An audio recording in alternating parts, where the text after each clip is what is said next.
Hello, this is padlock again, and this is the second part of my video about the ABUS 7240 lock. I reassembled it in the meanwhile, and as you can see, it's working just fine. And so I promised you to tell you a bit more about how I went about picking this lock.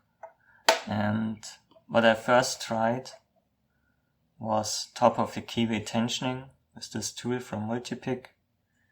The smaller end here fits in the keyway quite nicely.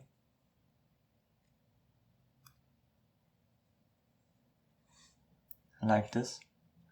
And as you can see, we've got a lot of room now for moving our pick, for picking the lock.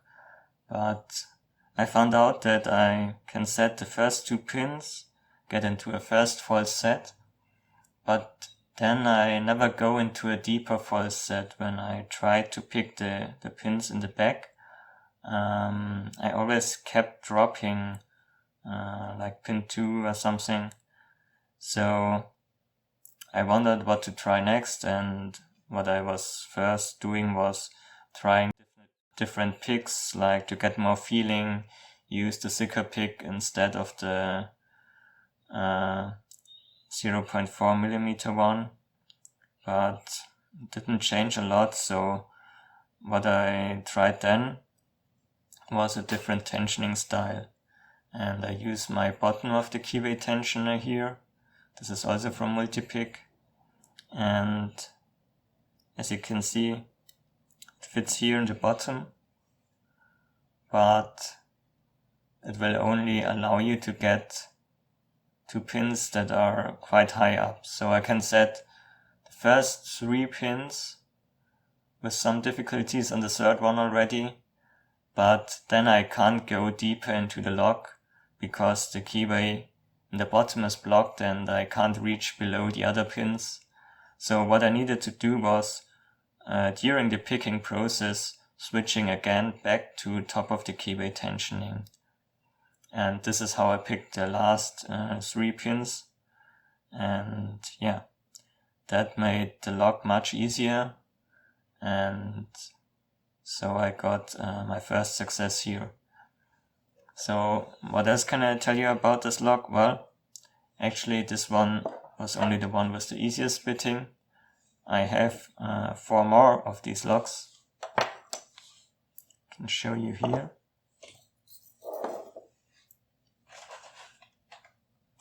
And this one is actually still in the original packaging, as is this one. I got all 5 of them on German eBay. They were only like €2 per piece, so quite cheap.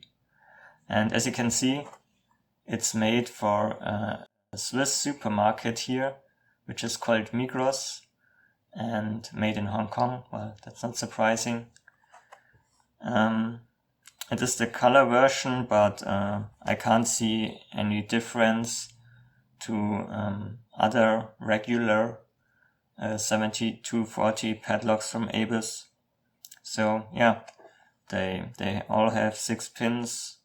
The first one usually is a regular pin, the others are spools. Quite fine manufacturing and tolerances inside the core.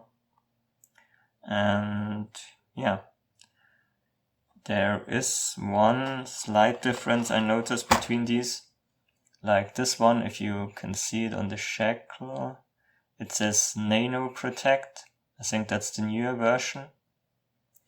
While these older ones, they only have hardened standing here on the shackle. But that's only a slight difference. They're both hardened steel, I think.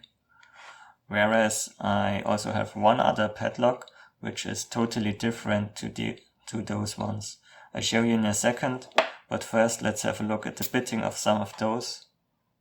As you can see, the bitting on this one is quite a bit harder than the one I picked. So I guess I will still have some fun with them before I get them open here.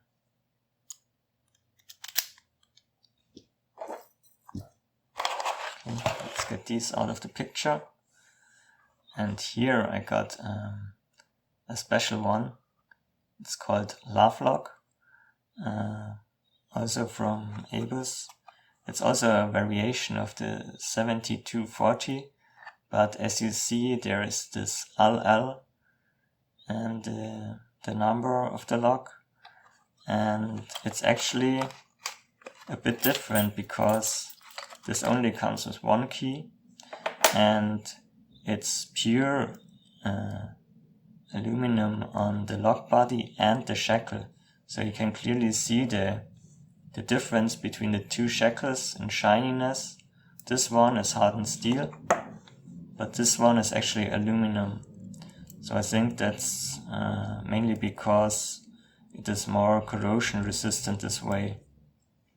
And you will also see that when I turn the key on this one, there's actually no spring tension at all on the core. And that's not only for the core, but also the shackle. It doesn't pop out when it's opened. You have to remove it yourself. So this has less moving parts. It's more corrosion resistant. And I think it's not bad for a lock, like a love lock that's outside, on some fence maybe, on some bridge maybe. So yeah, it's quite a different pick because of the missing tension on the core. But I think the spools and the standard pin, it's all the same with this lock than in the other locks. Maybe the bitting was a bit easier on this one because I picked it much faster. And another thing to notice is that this one actually doesn't have a removable core. So yeah, if you want to pick this for your Reddit belt rank or something like this, keep that in mind. This version you can't gut. Yeah, but other than that, it's a nice shiny lock.